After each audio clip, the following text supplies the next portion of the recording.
Hi, I'm Rachel and welcome to Books Yesterday. Today I'm going to be talking about my favorite sapphic books. I have read so many sapphic books over the past couple of years with just the influx of more being released and also just me finding out about a lot more. I'm, in more sapphic spaces where I'm getting great recommendations and just being introduced to so many more sapphic reads. And I'm loving it. I love reading sapphic books. I love queer women and sapphic relationships, and I just love it. All the books I'm going to state, they're not in order, but they are all on my favorite books of all time list. So I thought I would give these books a real special shout out because not only are they my favorite sapphic books, but they're my favorite books of all time, and I love that for me. I stacked all the books above my head so nicely, and now I'm gonna have to go and get them down. And I feel like I'm gonna mess up the stack. I'm gonna end up dropping all these books on my head or something. We'll see, because I want to hold up the physical books that I do have. Now, the first book that I have to recommend to you guys that is on my favorite sapphic books of all time is Ophelia After All by Raquel Marie. This book is so incredibly good, brilliant. I love it so much. The book follows Ophelia, who is a senior in high school and who has been known for her boy obsession her whole life.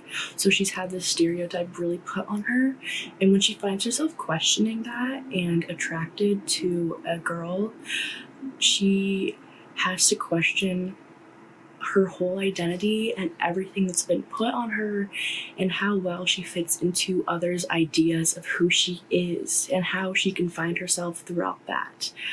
I read this at the perfect time. I read it a month before I graduated high school, and it was right time, such right time.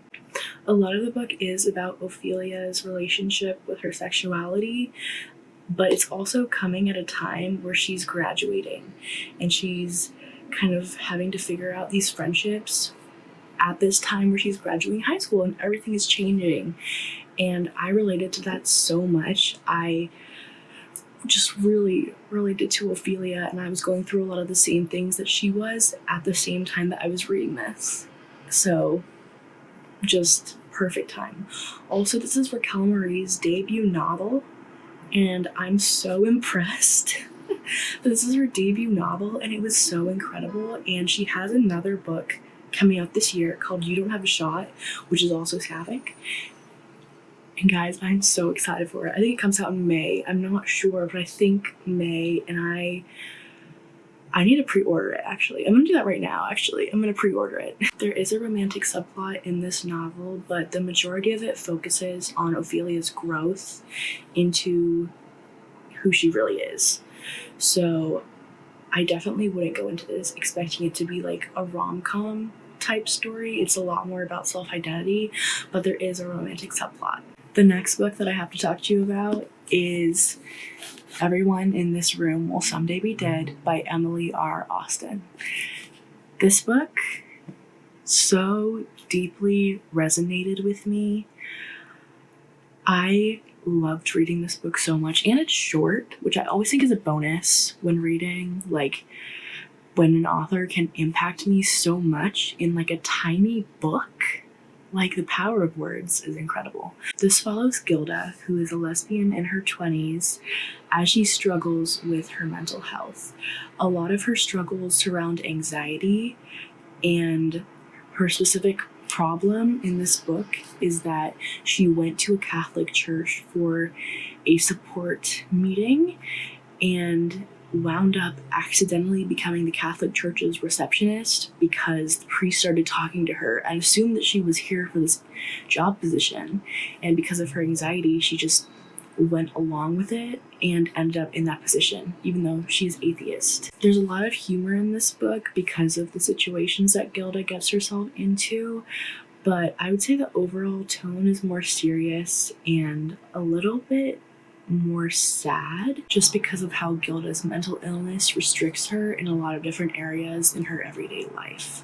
There is a romantic subplot for this as well, but it is definitely not the main focus of the novel. And I want to read you my review that I gave this book on Goodreads after finishing it. I said, "The way that Gilda's anxiety and how it affected her resonated so strongly with my own experiences dealing with anxiety. This book hit hard. I definitely cried, and I loved it." So, like the last book, I personally felt so strongly with Gilda's struggles and saw a lot of myself reflected in her, which I think is a really big part of what made it one of my favorite books, because I know it has a lower rating on Goodreads. Like, what is this? It has like an average 3.87 on Goodreads, which is not horrible, but just isn't like as good as some other books I've seen. But I loved this.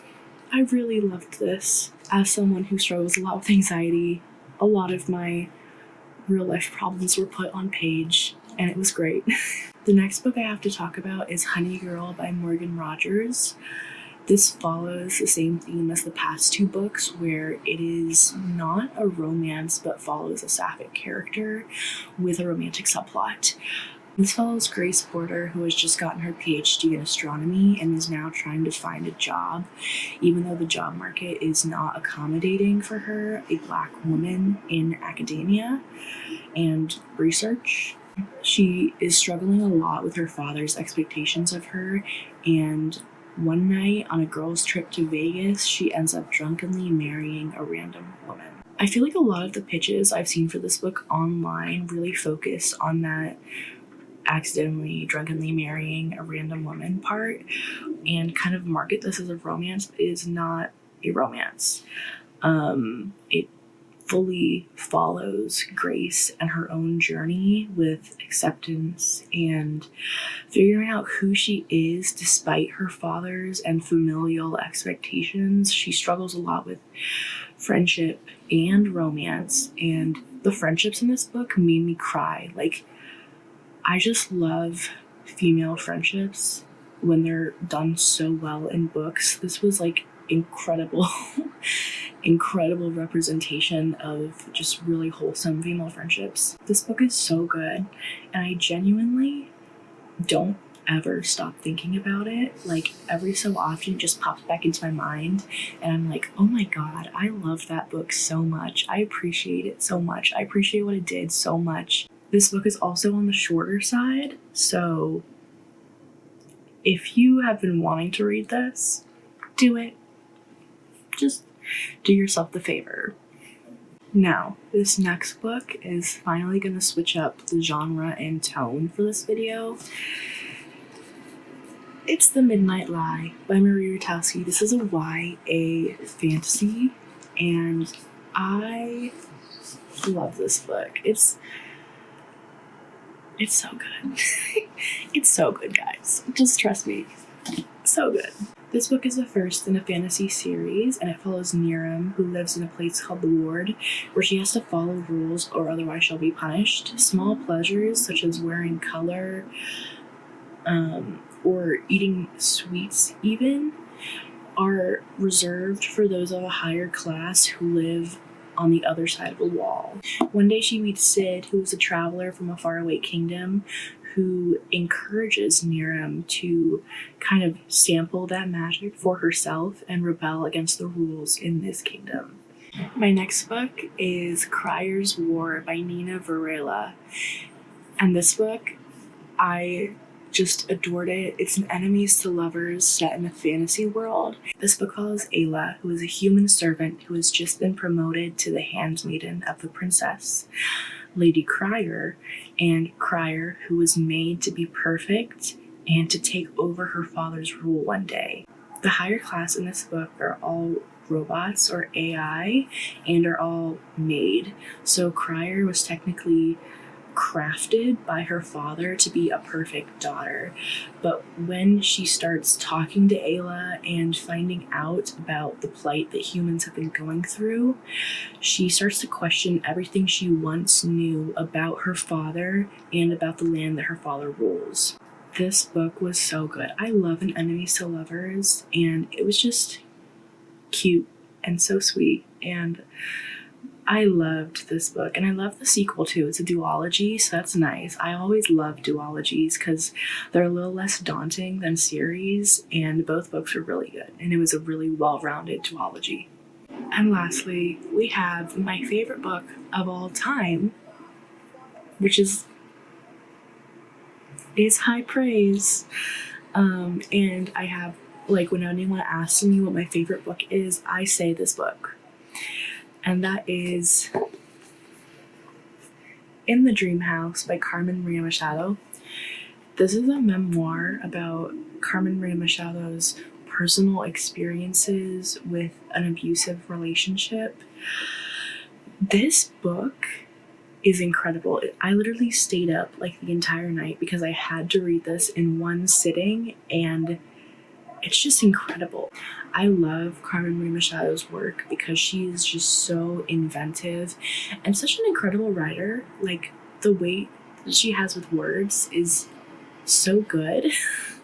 And the really unique thing about In the Dream House is how each chapter is told through the lens of a different narrative trope, such as the Bildungsroman, the haunted house, erotica. It was incredible to read this, and it kind of flips throughout this abusive relationship, so we're seeing all different angles of it. It's not a cohesive storyline, but this kind of jumbled timeline that makes this introspection so much more powerful. Abuse in queer relationships is also not talked about as much.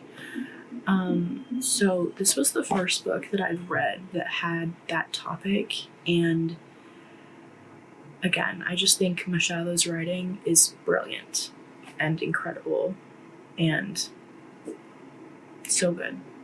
And in the words of Lucy Dacus, who I love with all my heart, there's no readying yourself for this one. Carmen is a modern legend. Case closed.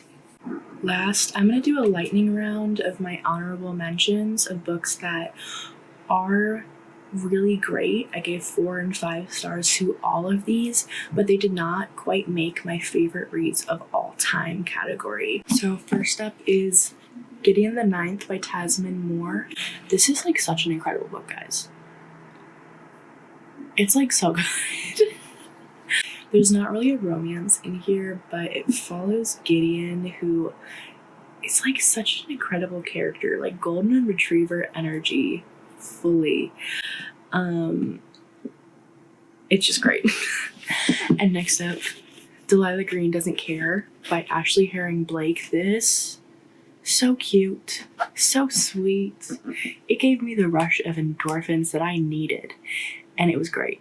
And I thank Ashley for that. Next is Boundary Side by Robert Jackson Bennett. It's a fantasy, and also the romance is like quite a subplot near the end.